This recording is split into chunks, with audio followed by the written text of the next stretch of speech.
capitale du Mexique est en feu depuis hier et ça, c'est le palais national du Mexique.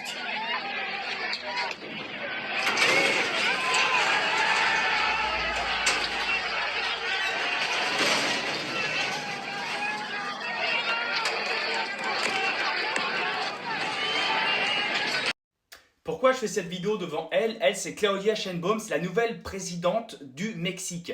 Elle s'est fait élire sur une phrase. Abrazos, no balados. Ça veut dire des câlins, pas des balles. Elle veut régler les problèmes du cartel, enfin des cartels au Mexique en comprenant qui ils sont, ce qu'ils veulent, comment éviter. Elle a été élue là-dessus. Autant te dire que c'est une gaucho, d'accord? Je ne comprends pas comment, quand tu as affaire aux cartels qui font partie des plus violents de la planète, te dire qu'élire quelqu'un qui te dit des câlins et pas des balles, ça va régler le problème des cartels. Ce qui se passe au Mexique, c'est que les 7 dernières années, il y a eu 900 morts dans les personnalités politiques, les fonctionnaires, etc. Ça fait un mort un jour sur deux sur les 7 dernières années. Rien qu'au mois de janvier dernier, il y a eu 60 morts parce que c'était en période électorale. Est-ce que tu vois un petit peu l'état du pays? Il y a un maire très populaire.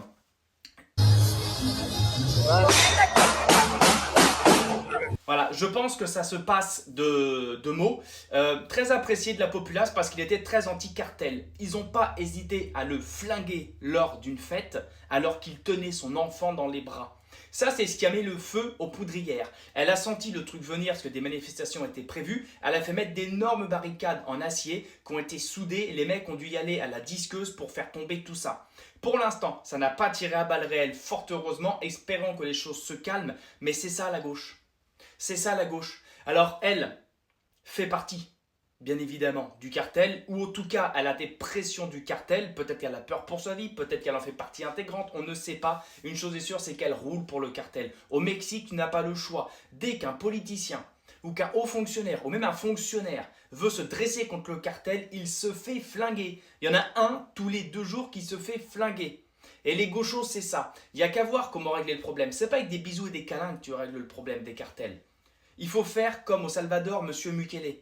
La manière forte, parce que ces gens-là ne comprennent que ça et ne comprendront jamais rien d'autre. Alors vouloir traiter les problèmes à la cause, la pauvreté, la violence, etc., qui amènent ces jeunes à intégrer les cartels, oui, il faut le faire. Mais les gens qui sont déjà là, qui sont déjà en place, qui sont des meurtriers et qui comptent le rester, c'est pas en les comprenant, en discutant avec eux que tu vas régler le problème. Ça, c'est de l'euphorie gaucho. Ça n'existe pas. Ça n'existe pas. Et là-bas, les Mexicains ont peur d'une chose, c'est de devenir le nouveau Venezuela. En tout cas, affaire à suivre. Espérons que ça ne dégénère pas pour le peuple. Bonjour, monsieur Zelensky. On se fait la bise? Pas de souci. Il y a les honneurs militaires, mais il y a aussi l'armement français. C'est tout l'enjeu de cette visite. Volodymyr Zelensky lui parlait d'accords historiques avant même d'arriver ici sur le sol parisien. Et c'est vrai que sur place, eh bien, il y a sur le tarmac qui l'attendent une sorte de salon de l'armement privé pour lui, pour Volodymyr Zelensky. Un Rafale qui est ici, le système de défense anti-aérien français, mais aussi des drones. Ça s'est bien passé? Oui. Alors, 4 rafales. Oui. 3 canons César. Oui, oui, bah oui. Ah, des grenades. Oh, des drones. Ah, une formation militaire. Vous y avez été, mon salaud, cette fois-là, hein, ouais.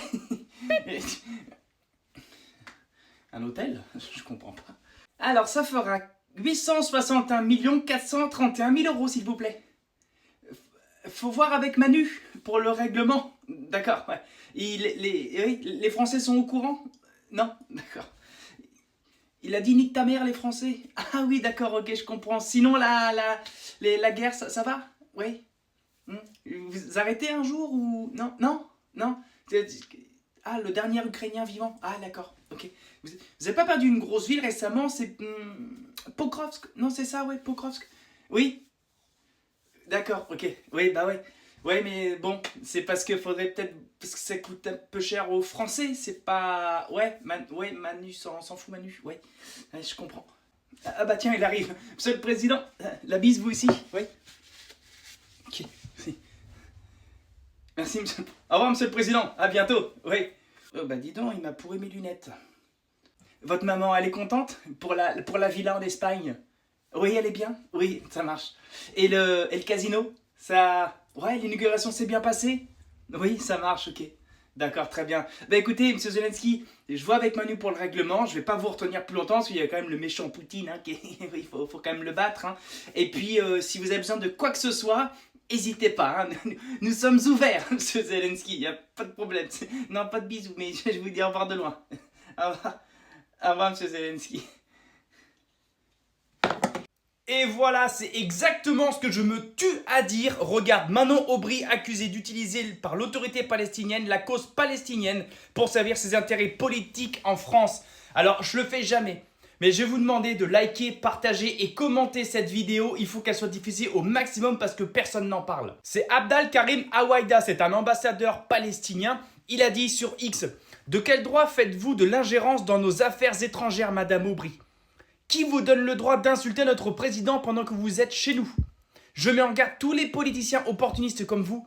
Nous ne laisserons personne profiter de notre cause. » Il dénonce une visite sans mandat officiel, sans rencontre diplomatique, une opération de communication sous couvert d'humanitaire.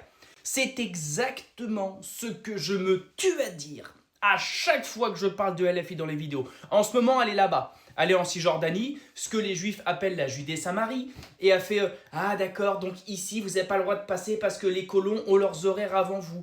Ah bah ici là les fusils sont braqués sur vous tout le temps. Ah bah ici il y a ceci, il y a cela. Ah là-bas on vous a volé votre maison. Tu vois, alors je dis pas que c'est bien, hein. Attention, hein, tout ce qu'elle dit là, je dis pas que c'est bien. Je dis juste que c'est une énorme hypocrite à aller là-bas alors que personne n'y a invité. Et en fait c'est uniquement, je le dis, je le répète, c'est uniquement pour se servir de tout ce qu'il se passe à des fins politiques en France. C'est le seul et unique but de la manœuvre. Il n'y en a pas d'autre. C'est comme les flottilles, etc. C'est uniquement regardez les caméras, regardez ce qu'on fait nous pour les Palestiniens. Vous faites que dalle pour les Palestiniens. Que dalle. Est-ce que par exemple, vous y allez avec un cargo de vivres? Madame Aubry, est-ce que vous avez organisé un convoi de vivres en demandant à l'Égypte éventuellement de passer? Est-ce que vous avez fait quelque chose? Non. Vous avez pris l'avion, Madame Aubry, pour aller là-bas. Vous faites votre cirque là et vous allez rentrer. De quel droit, sans mandat officiel, vous faites ça? Et est-ce que déjà, qui paye? Pardon, qui paye votre aller, votre retour là-bas? Qui va le payer? C'est avec votre argent personnel, Madame Aubry? Non, ça m'étonnerait, je ne crois pas. En tout cas, cet ambassadeur a très bien cerné la situation, le dénonce. J'espère qu'il va balancer des mails pour expliquer tout ça à toutes les autres autorités palestiniennes parce que cette imposture, ça suffit. Ça vous étonnerait, vous, qui prennent la mairie de Marseille? Je souhaite ramener le peuple au pouvoir. Sébastien Delogu, de la France irresponsable, officiellement candidat à la mairie de Marseille. Je vous jure, ça va me faire mal ce que je vais dire. Je crois totalement possible que les Marseillais vote Sébastien Delogu et que ce gars-là prenne la tête de la deuxième ville la plus importante de France. Vraiment, c'est malheureux, hein, mais je le pense et je le crois.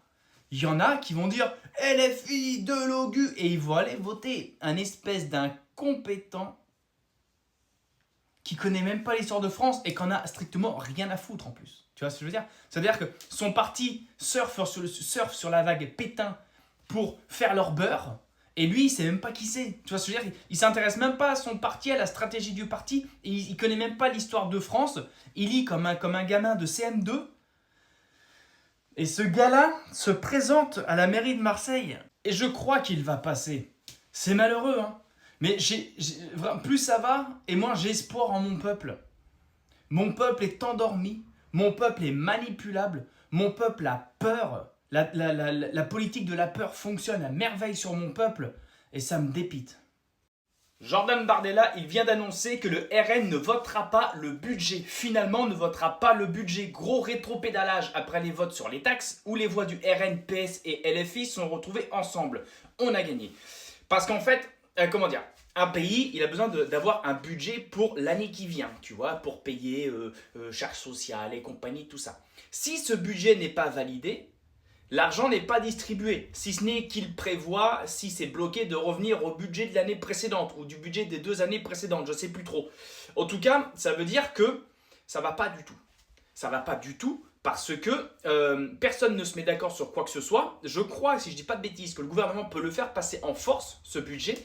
Dans tous les cas, si ce budget passe, c'est catastrophique. Et si le budget ne passe pas, c'est catastrophique aussi. Quand est-ce que Macron va comprendre que le problème, c'est lui?